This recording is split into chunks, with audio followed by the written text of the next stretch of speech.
Hello, welcome back to my channel new कानूनी सलाह bye advocate Aparna.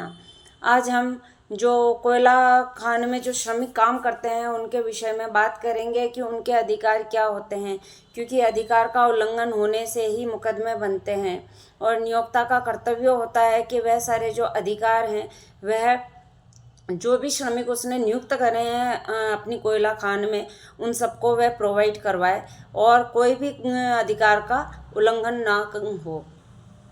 तो आइए चलते हैं। सबसे पहले मैं आपको पढ़कर बताऊंगी कि आपके अधिकार क्या हैं। जो भी कोयला श्रमिक है उनके अधिकार क्या होते हैं, क्योंकि कोई भी शब्द ऐसा रह ना जाए जिसके रह जाने से आप अपने लाभों को समझने में अक्षम हो जाएं। जो कोयला खानों में कर्मचारी कार्यरत होते हैं उनके जो अधिकार होते हैं उसमें सबसे पहला अधिकार आता है सामाजिक सुरक्षा और भविष्य निधि। सामाजिक सुरक्षा का मतलब ये होता है कि उसे जो जिस समाज में रह रहा है उसका इस तरीके से मतलब स्थिति ना हो जाए कि समाज में उसका नाम खराब हो या कुछ ऐसा हो जाए जिससे उसको अपने भविष्य में अपना जो व्यवहारिक जीवन है वह जीने में दिक्कत आ जाए। और उसके लिए भविष्य निधि की भी व्यवस्था की जाती है। भविष्य निधि इस चीज़ के लिए होती है कि यदि कोई भी श्रमिक है उसको कोई ऐसा पेमेंट चाहिए, अचानक से बड़ा पेमेंट चाहिए, जैसे बच्चे की शादी आ गई या कोई बहुत बड़ी बीमारी आ गई, तो ऐसी चीज़ों में उसको बड़ा पेमेंट चाहिए होता है, तो वह अपने पीएफ से वह पेमेंट निकलवा सकता है, या उसको नौकरी बदलनी है तब भी वह अपना पीएफ नियोक्ता से आवेदन करके ले सकता है। तो चलिए मैं इसको पढ़ के सुना देती हूँ। पहला, सामाजिक सुरक्षा और भविष्य निधि। कोयला खान भविष्य निधि संगठन CMPFO के माध्यम से कर्मचारियों को भविष्य निधि, पेंशन और बीमा जैसी सुविधाएं प्रदान की जाती हैं।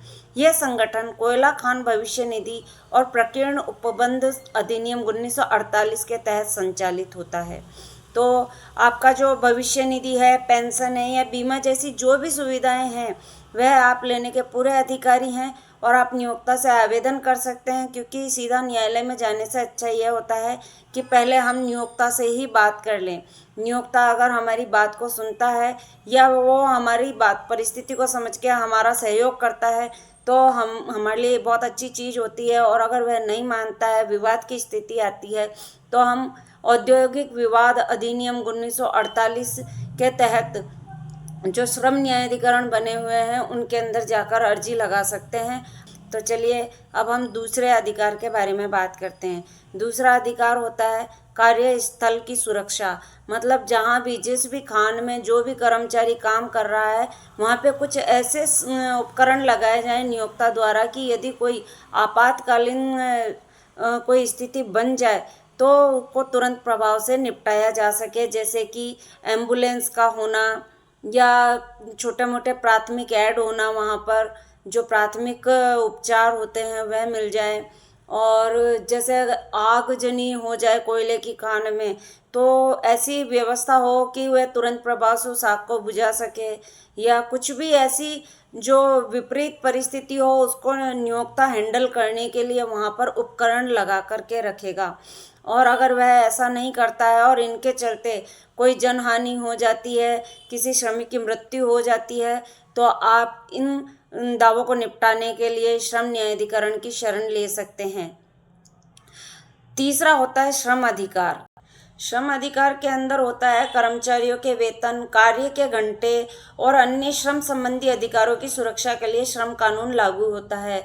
तो जो भी श्रमिक कोयला खान में काम कर रहा है या किसी उद्योग में काम कर रहा है तो उसके कार्य की जो समय अवधि होती है वह निश्चित होती है। ऐसा नहीं होता है कि 8 घंटे बोल करके आपसे 10 घंटे काम करवाया जा रहा है। यदि वह 2 घंटे एक्स्ट्रा काम करवाता है नियोक्ता तो उसके लिए आपको आपको वेतन उसको देना बहुत ज़रूरी है।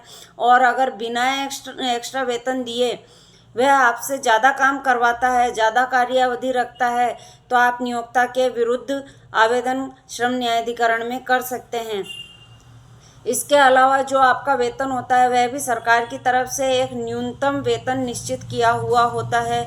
और अगर वह न्यूनतम वेतन भी नियोक्ता नहीं देता है, आपका वेतन रोक कर रखता है, तो भी आप सक्षम न्यायालय की शरण ले सकते हैं। श्रम न्यायाधिकरण में अपना आवेदन प्रस्तुत कर सकते हैं, क्योंकि ये नियोक्ता का उत्तरदायित्व है कि वह समय पर आपको आपका वेतन दे और जितना वेतन आपका बना है वह पूरा वेतन आपको दे। तो आपके पास में ये जो उपबंध है वह अवेलेबल है कि आप न्यायालय में, श्रम न्यायाधिकरण में जाएं और जाकर के अपना अधिकार मांग लें। चौथा आता है स्वास्थ्य संबंधी सुविधाएं। इसके अंदर ये होता है कि जैसे श्रमिक जितने भी काम करते हैं कोयला खान में, उन सब का बीमा करवाया जाना नियोक्ता की तरफ से बहुत ज़रूरी होता है, क्योंकि कई बारी विपरीत परिस्थिति होती है और श्रमिक की मृत्यु हो जाने पर या उसका शारीरिक रूप से अक्षम हो जाने पर उसको वह बीमा राशि दिलवाई जाती है। और अगर बीमा नहीं होगा तो ये दायित्व सीधा सीधा नियोक्ता के ऊपर आ जाता है। अगर नियोक्ता ने आपका बीमा नहीं करवा रखा है तो आप नियोक्ता से ही उस सारी हानि की, या जो आपका शारीरिक हानि हुई है या आपके किसी सदस्य की मृत्यु हो गई है, तो आप उस नियोक्ता से मांग कर सकते हैं, श्रम न्यायाधिकरण में जा सकते हैं और जाकर के आवेदन कर सकते हैं।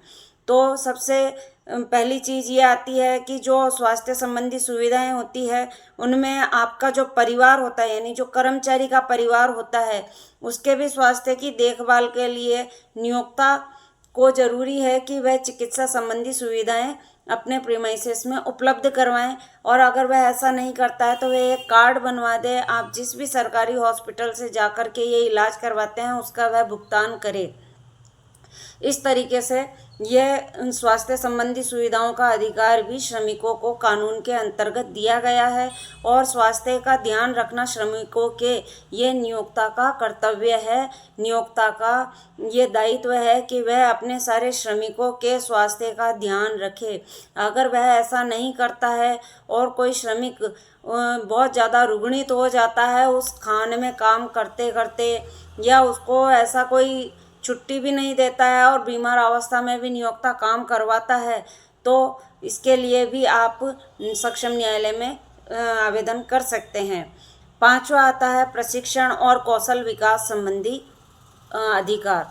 कर्मचारियों के कौशल विकास और सुरक्षा प्रशिक्षण के लिए नियमित कार्यक्रम आयोजित किए जाते हैं, जिससे वह अपने कार्यों में दक्षता और सुरक्षा सुनिश्चित कर सके। तो ये जो सुरक्षा के लिए जो बात मैंने आपको पहले भी बताई थी कि कोई भी विपरीत परिस्थिति हो या कोई आपात स्थिति हो, उससे निपटने के लिए नियोक्ता को वैसे उपकरण वहाँ पे रखना चाहिए। और यदि कोई कार्य जो श्रमिक कर रहा है वो कोई विशेष कार्य है, उसके लिए विशेष ज्ञान की ज़रूरत है, तो उस विशेष ज्ञान को देने के लिए, कार्य कौशलता या कार्य क्षमता को बढ़ाने के लिए नियोक्ता का ये दायित्व है कि पहले वह श्रमिकों को उस कार्य का ज्ञान दे, उन्हें विशेष कौशल की जो भी शिक्षा होती है वह प्रदान करवाए। यदि नियोक्ता ऐसा नहीं करता है और अक्षमता में ही किसी कार्य में, किसी विशेष कार्य में श्रमिक को लगा देता है और उससे श्रमिक को कोई शारीरिक हानि हो जाती है, तो उसका उत्तरदायित्व सीधे सीधे नियोक्ता पर जाता है और नियोक्ता से आप इसकी मांग कर सकते हैं, इस हानि की खानापूर्ति करवाने की मांग कर सकते हैं। तो ये तो थे श्रमिकों से संबंधित अधिकार। अब हम नियोक्ता के कर्तव्यों के बारे में बात करते हैं। यदि नियोक्ता अपने कर्तव्य में भी कोई भी भूल चूक करता है और उससे श्रमिक को हानि हो जाती है, तो भी श्रमिक इस सब कर्तव्यों को पूरा करवाने के लिए नियोक्ता के विरुद्ध श्रम न्यायाधिकरण में जा सकता है। तो चलिए हम चलते हैं अब नियोक्ता के कर्तव्य जानने के लिए। पहली बात यह आती है सुरक्षित कार्यस्थल उपलब्ध कराना। नियोक्ता को कोयला खानों में एक सुरक्षित कार्य वातावरण प्रदान करना अनिवार्य होता है श्रमिकों को, जिससे सभी आवश्यक सुरक्षा उपाय और उपकरण उपलब्ध हो सकें। और इसमें खनन सुरक्षा महानिदेशालय द्वारा निर्धारित सुरक्षा मानकों का पालन अनिवार्य है।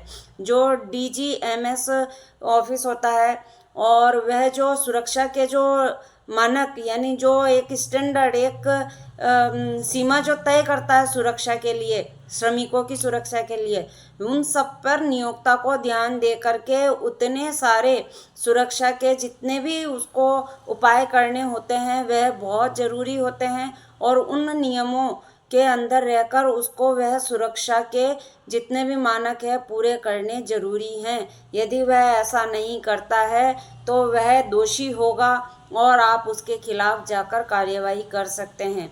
दूसरा, सुरक्षा उपकरण उपलब्ध करवाना। जैसे कर्मचारी जो भी होते हैं उनको कई जगह ज़रूरत पड़ती है हेलमेट की, जूतों की, मास्क की, और मतलब काफ़ी ऐसे उपकरण होते हैं जो आवश्यक होते हैं श्रमिकों के लिए। उन सब उपकरणों को नियोक्ता को श्रमिकों को देना बहुत ज़रूरी है। यदि उसने हेलमेट नहीं दिया है और हेलमेट नहीं देने की वजह से समझ लीजिए किसी श्रमिक के सर पे चोट लग गई और उससे उसकी डेथ हो गई या वह शारीरिक रूप से अक्षम हो गया है, तो नियोक्ता इस जो गलती उसने करी है हेलमेट नहीं देने की, उसके लिए भी वह दोषी पाया जाएगा और उसके खिलाफ आप कार्यवाही कर सकते हैं। तीसरी बात आती है स्वास्थ्य और जांच और चिकित्सा सुविधाएं। कर्मचारियों को नियमित स्वास्थ्य जांच कराना और उन्हें चिकित्साएं उपलब्ध करवाना नियोक्ता का कर्तव्य है। इस प्रक्रिया में खान में होने वाले स्वास्थ्य संबंधी जोखिम का आकलन और उनकी रोकथाम भी शामिल है।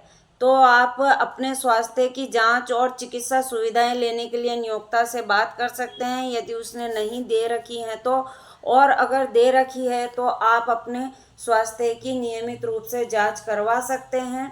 और अगर आप नहीं करवाते हैं अपने स्वास्थ्य की जांच ये सारी सुविधाएं नियोक्ता की तरफ से देने के बाद भी, तो इसमें नियोक्ता दोषी नहीं होता है और आपको कोई भी लाभ नहीं मिल पाएगा।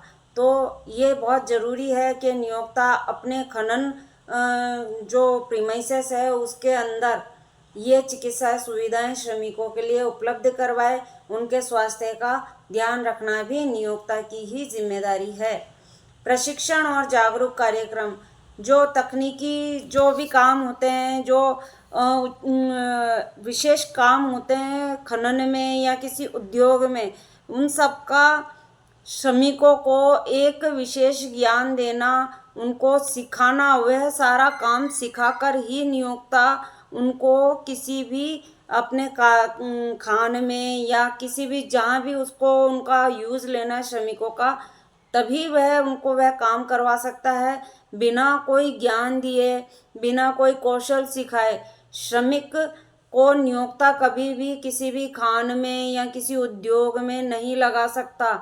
यदि वह बिना तकनीकी ज्ञान दिए और बिना कोई विशेष कौशल का ज्ञान दिए श्रमिकों को अपने औद्योगिक प्रीमाइसेस में लगा देता है तो नियोक्ता बहुत ही बड़ी भारी गलती करता है। यदि श्रमिक को कोई नुकसान हो गया तो श्रमिक नियोक्ता के विरुद्ध जाकर कार्यवाही कर सकता है। कार्यों के घंटों और आराम की सुविधा। तो जो श्रमिक का अधिकार होता है ये कि उसकी जो कार्यावधि है वह सीमित रहे। एक्स्ट्रा काम लेने पर उसको उतना वेतन नियोक्ता द्वारा अलग से देना बहुत ज़रूरी होगा। और जो कार्यावधि होगी उसके अंदर उनको जो श्रमिक हैं उनको बीच बीच में आराम करने का अंतराल देना भी ज़रूरी होता है। और जितनी भी मतलब सबकी अलग अलग होती है, कोई कितने समय के लिए करता है, कोई कितने समय के लिए करता है। ये पारियों में चलने वाला कार्य होता है, औद्योगिक कार्य। इसलिए जितनी भी पारियां होती है उनमें बीच बीच में आराम देने के लिए एक निश्चित अवधि भी नियोक्ता द्वारा श्रमिकों को दी जानी बहुत आवश्यक है। आपातकालीन सेवाएं और प्रबंधन भी नियोक्ता की ही जिम्मेदारी होती है। नियोक्ता को खनन से संभावित आपात स्थितियों से निपटने के लिए तैयार रहना चाहिए और आपातकालीन निकासी योजना और प्राथमिक चिकित्सा सेवाएं उपलब्ध करवाना नियोक्ता का दायित्व होता है। श्रम कानूनों का पालन करना भी नियोक्ता का ही दायित्व होता है। प्रासंगिक श्रम कानूनों का पालन करना, उचित वेतन देना, कार्य की समय सीमा निश्चित करना और विवादों का निपटारा करना सब नियोक्ता का ही कर्तव्य होता है। ये आवश्यक नहीं है कि जो विवाद हो नियोक्ता और श्रमिक के बीच ही हो। कभी कभी श्रमिकों के मध्य भी विवाद हो जाते हैं तो उन विवादों को निपटाने की जिम्मेदारी भी नियोक्ता की ही होती है।